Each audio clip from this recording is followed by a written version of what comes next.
Hi everybody, let's talk about rural to urban migration.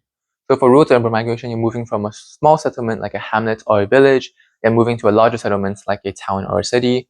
And for any migration in general, it's the interaction of push and pull factors that cause the migration.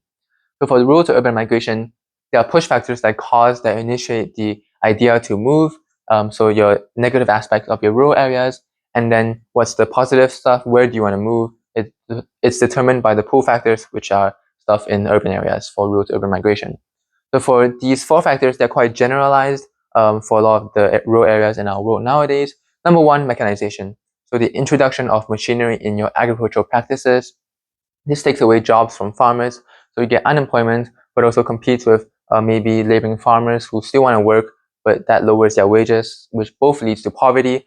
And a lot of the times they don't just want to sit there in poverty, they want to better their life, they want to seek higher wages, and therefore they migrate to urban areas, which provides the jobs that they need.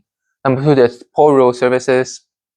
In rural areas, there's lack of funding, there's inadequate infrastructure, inadequate services. The specialized services are generally in your urban areas. So in order to access those, you have to migrate to urban areas, maybe live there for a long time in order to use them. Number three, there's limited education and healthcare. In a lot of rural areas, even in developed countries like France or the UK, there is only just primary schools in rural areas. There's no high schools or universities or colleges. So if you do want to seek higher education after primary or just no education at all, if you want to seek education, you might have to migrate to urban areas to access the education services. Same with healthcare. There's generally only local clinics in rural areas. If you want specialized stuff, maybe for cancers, for leukemia, any childcare stuff, elder care stuff, it's generally found in urban areas, so you have to migrate to access them. Number four is social isolation. Generally for the youth, there's not a lot of entertainment services or nightlife in rural areas. Conversely, in urban areas, there's a lot. There's clubs, there's discos, anywhere you can access to basically enjoy your young life, your youth, and therefore, the young, they don't want to just be isolated in their rural areas. They want to migrate to enjoy their lives. They will migrate to urban areas, and that's a cause. Now we move on to impacts on the source. So on our rural areas, what's the impact? The main positive impact is the remittances that are returned. So a lot of economic migrants, they migrate to urban areas to work and then send some money back, maybe some gifts back to their families to support them, to spend on consumption, to better the agricultural productivity, to maybe reinvest or just support the family. But that's mainly the good impact on the sources. There's a lot more negatives, so such as separated families. So a lot of the times, only one or just not the entire family is migrating. Therefore, you get separated families, and you might have some emotional impacts related to that. You have labor shortages. The economic active are leaving your area, so you have less labor to work. That might put some more burden on maybe the females who have to work on the farms and also take care of children, or that just decreases your productivity in your rural area, which damages the economy. You have less political voice and funding, so you have lower population, you're less important to the government, so you don't get as much voice and funding. There's deforestation, which is something quite curious, because you have a leaving population, you have an outflux of population, but you still get deforestation. But that's because you still have the influx of people into your destination, into your urban areas.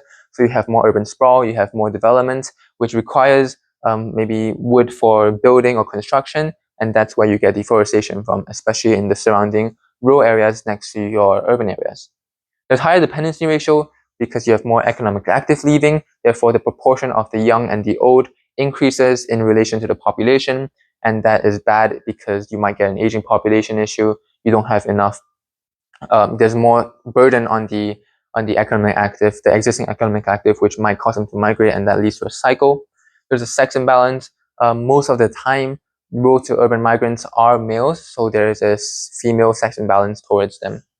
Now we'll move on to the impacts on destination, so on the urban areas.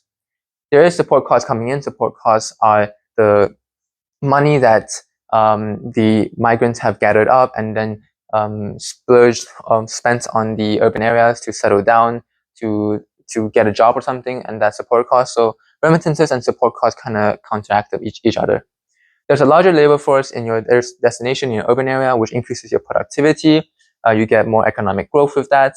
There's more political voice and funding because your larger population, you should be more important to the government.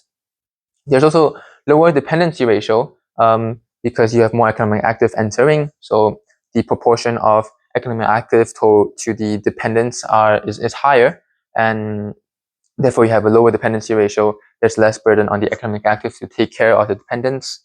There's a sex imbalance, which results because of the men going over there. So you get a sex imbalance towards the male side. There is pressure on housing and services.